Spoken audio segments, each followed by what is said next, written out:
Welcome to the Deep Dive.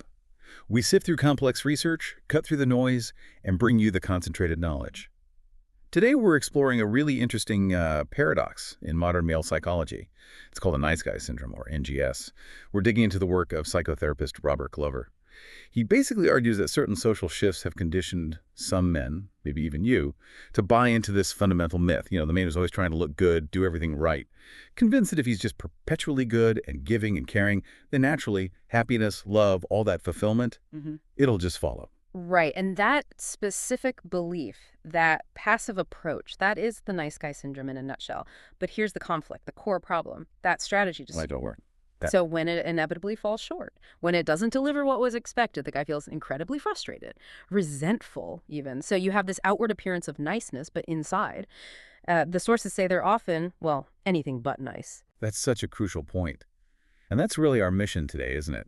We want you to grasp this. We're going to unpack this, frankly, ineffective way of operating. We'll look at where it comes from, childhood stuff, big societal changes, and then explore the steps Glover lays out for moving towards what he calls an integrated male. Exactly. Someone who really accepts himself, warts and all, living authentically. Okay, so where do we start?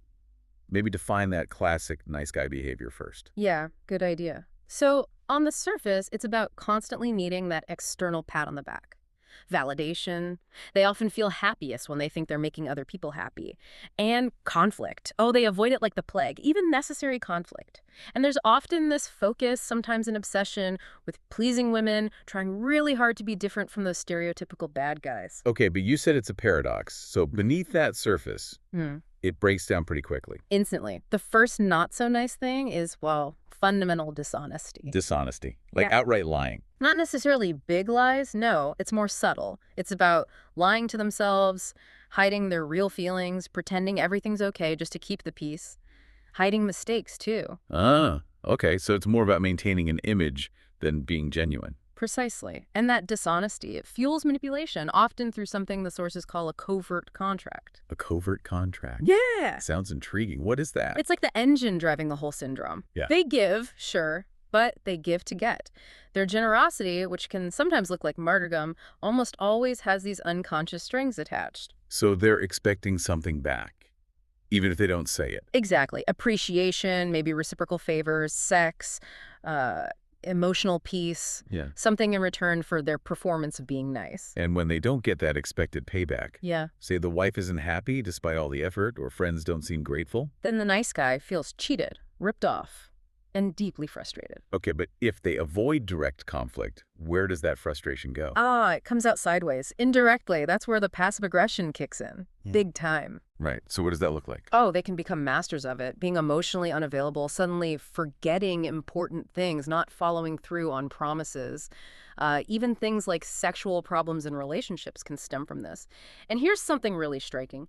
The sources emphasize that these guys, who seem so calm and collected on the outside, they're often, and I quote, full of rage. Rage, wow.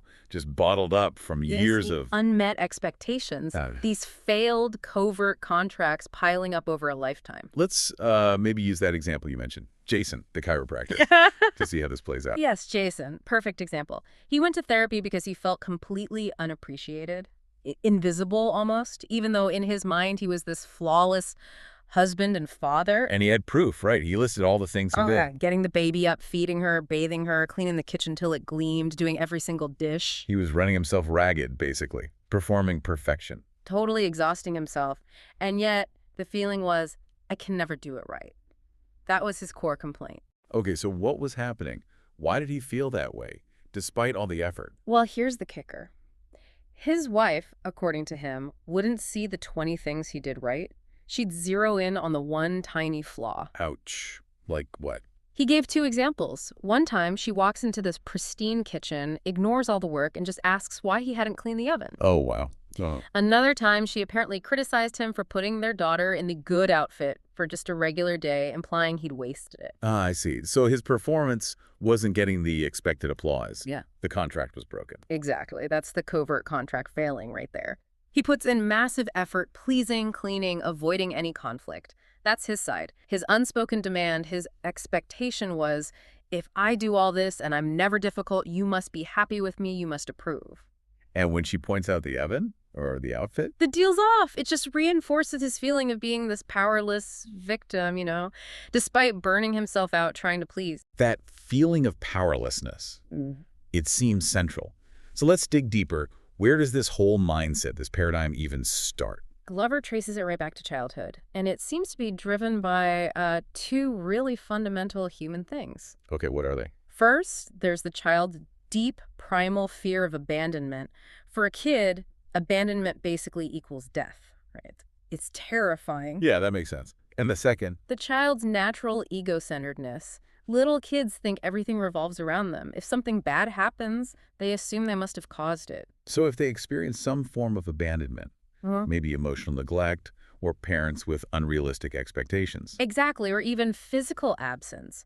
The child, being ego-centered, doesn't think, oh, mom and dad have issues. They think this must be happening because I'm bad. They internalize it as their own fault. Precisely. And that creates what Glover calls toxic shame. This isn't just regular guilt. It's a deep-seated core belief that says, I am inherently bad, defective, different, unlovable. It's a crushing weight. Wow. So how does the nice guy thing emerge from that shame? It becomes a survival strategy, an unconscious coping mechanism. The paradigm forms, if I can just hide all my flaws and become what I think other people want me to be, then I'll finally be loved, I'll get my needs met, and maybe, just maybe, I can have a life without all this chaos and pain. It sounds like a logical plan from a child's perspective, trying to survive. But it's based on trying to control the uncontrollable other people's feelings. Exactly. It's flawed from the start. But then certain societal shifts really poured fuel on this fire for whole generations. Right, you mentioned this earlier, the post-World War II era, the shift from farms to factories and offices. Yes. That shift meant fathers were often just gone, Yeah. physically absent, working long hours, or maybe emotionally distant due to their own pressures or addictions, divorce. So sons were left. Primarily raised by women, mothers at home, and then overwhelmingly female teachers in schools. That stat about primary school teachers is striking: less than 15% men. Yeah. And the consequence, Glover argues, is that many boys learned about masculinity through a kind of female filter. Their understanding of how to be a man was shaped heavily by women's expectations. Leading to a dependence on female approval for their own sense of self-worth. A deep dependence, yes. And then layer on top of that the cultural shifts of the 60s and 70s. You mean things like the rise of feminism? Well, the sources specifically point to some aspects of radical feminism at the time. While it achieved crucial things, it sometimes involved these broad, angry generalizations about men. Men are bad, men are pigs. Okay. For guys already desperate for female approval and already feeling potentially defective deep down, this gave them a massive extra incentive to suppress anything seen as traditionally masculine. Like assertiveness. Or competitiveness. Exactly. Anything that might get them labeled as one of the bad guys. Right. So they doubled down on the nice conflict-avoidant persona. It locked them in even tighter. Okay, so if someone spent decades building this elaborate defense system, getting out isn't just flipping a switch. Not at all. It's a major undertaking. But, and this is important, recovery isn't about becoming a jerk or suddenly aggressive. It's about becoming integrated. Is that the word? Integrated, yes. Accepting all parts of yourself. The good, the bad, the ambition, the flaws, the mistakes. Owning the whole package. Accepting that you're, as Glover puts it, perfectly imperfect. Perfectly imperfect. I like that. So what's the first step on that path? The biggest shift, the absolute #1 priority, is learning to please the only person whose approval actually matters in the long run. Yourself. Yourself. Gays are constantly looking outwards for validation. They use attachments, the perfect body, the fancy car, the successful career, even having a cute child as props to get that external thumbs up. They're like chameleons, always adapting to what they think others want. Totally. So the strategy to break this is actively stopping approval seeking. Okay, how does that work in practice? Is there an example? Yeah, there's a great one, Cal. For him, his car was a huge status symbol, a key attachment. So as an exercise, he deliberately decided not to wash or vacuum his car for a whole month. Okay. And he must have been terrified people would judge him. Oh, completely. He was convinced people would notice, think less of him, maybe even stop liking him. And what actually happened? At the end of the month, the big realization was nobody cared. He said not one person had commented on his dirty car, and no one had quit liking him or removed their love from him. Wow. So the fear was entirely internal, just him projecting his own judgment. Exactly. That small act of defiance against his own need for approval started to break its hold. That's powerful. Okay, so letting go of external approval opens up space for what? Step 2. Step 2, making your own needs a priority. This sounds like where the selfish accusation comes in, right? Yeah. Guilt. Huge guilt. Nice, Sol sticker. Guys often feel profoundly selfish if they even think about putting themselves first. Glover calls them terrible receivers. They find it almost impossible to ask directly for what they want or need, which of course is why they resort to those covert contracts. Right, the giving to get cycle. Mm-hmm. And this is where we need to talk about caring versus caretaking. It's a crucial difference. Okay, explain that. Caring is giving from a place of genuine abundance. You have enough energy, time, resources, and you give freely with no strings attached simply because you want to. And caretaking. Caretaking is different. It comes from a place of emptiness or need. You give, often excessively, but there are strings attached, even if unconscious.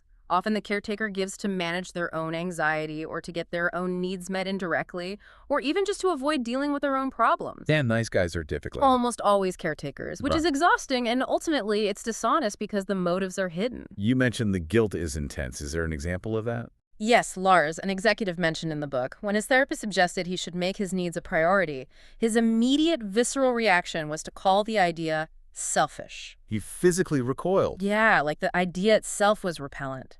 That shows just how deeply ingrained that must not be selfish programming runs. Okay, so this whole cycle, the caretaking giving, then the frustration when the contract fails, then the indirect anger. Mm. This is what keeps them stuck. Exactly. That's the victim triangle Glover describes. It's a self-perpetuating loop. Can you walk us through the steps of that triangle again? Just clearly. Sure. Step 1, the nice guy gives to get. That's the covert contract in action, caretaking. Step 2, the unspoken contract inevitably fails. The other person doesn't react as hoped. This leads to buildup, frustration, resentment, anger. But they still won't express it directly. Right. So step 3, that pent-up emotion has to go somewhere. It spills out or pukes out emotionally. Passive aggression, withdrawing, maybe sudden bursts of rage, blaming the partner. And then what happens after the puke? Guilt usually sets in. They've broken their nice image. So they rush back to step 1, more giving, more caretaking, trying to smooth things over, regain approval, and reestablish that nice guy status. Locking themselves back into the victim role, believing they're trapped by circumstances, by other people. Exactly, which brings us neatly to what Glover calls the wimp factor. The wimp factor. Yeah, nice. Guys often feel like helpless victims because they've given away their personal power. They've traded it for this illusion of control, trying to manage the uncontrollable chaos of life and other people's feelings. So what is personal power in this context? Is it about being dominant? Not at all. Personal power isn't about controlling others or even the absence of fear. It's the quiet, internal confidence that you can handle whatever life throws at you, that you'll be okay regardless of external events. Okay, so how do they start reclaiming that power? What are the actions? One key action is surrender. Surrender. That sounds like giving up, like being passive again. It's different. It's not giving up. It's letting go of the struggle to change things you cannot change. Accepting reality as it is rather than how you wish it were. Allowing things to be. Is there an example? Yes, Gil. He was burning himself out trying to fix his girlfriend, who was apparently quite depressed and angry. He was pouring all his energy into changing her.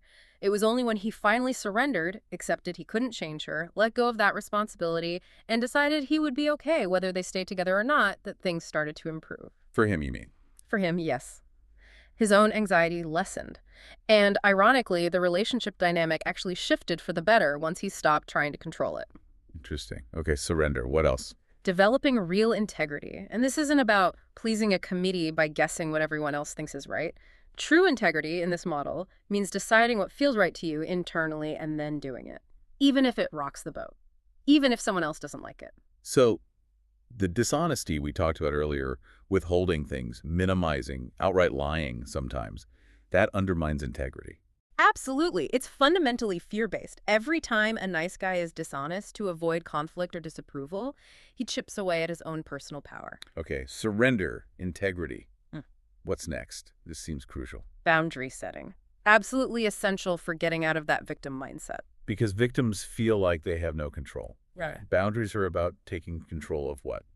yourself. Exactly. Boundaries aren't about controlling the other person. They're about defining what you will and won't accept and what you will do if a boundary is crossed.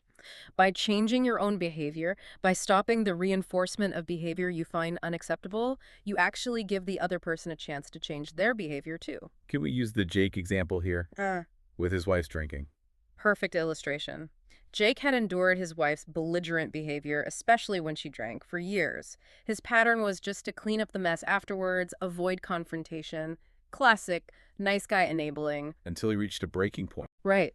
He finally drew a clear boundary. He confronted her directly and stated his terms. She needed to get professional help for her drinking, or he was leaving the marriage. That must have taken immense courage, going against years of conflict avoidance. Huge. And the outcome? Initially, she actually moved out, but Jake held firm. He didn't cave. And that changed things. It forced a fundamental shift. Eventually, she came back, admitted he was right, and here's the key. She told him she felt genuine respect for him for the first time, precisely because he had stopped enabling her and stood up for himself. His boundary saved the marriage by ending his role as a victim. That's a powerful story. Okay, so regaining power involves surrender, integrity, boundaries. Is there anything else? One more really crucial piece: reclaiming masculinity. Okay, that sounds potentially loaded. What does that mean in this context? It's not about macho stereotypes. It's about addressing the fact that many nice guys have repressed healthy masculine traits like assertiveness, drive, healthy competition because they associate them with being bad. And crucially, they're often quite isolated from other men. Why is connecting with other men so important here? Because it provides perspective, support, and a healthy reflection of masculinity that isn't filtered through female expectations or the fear of disapproval. It helps break that dependency. You mentioned something about a monogamous bond to mothers. How does connecting with men help with that? Right. If a man is still unconsciously trying to get all his core emotional and validation needs met solely through his mother or later his wife or partner, that puts immense pressure on the female partner. She ends up feeling like she's in constant competition, often with his mother.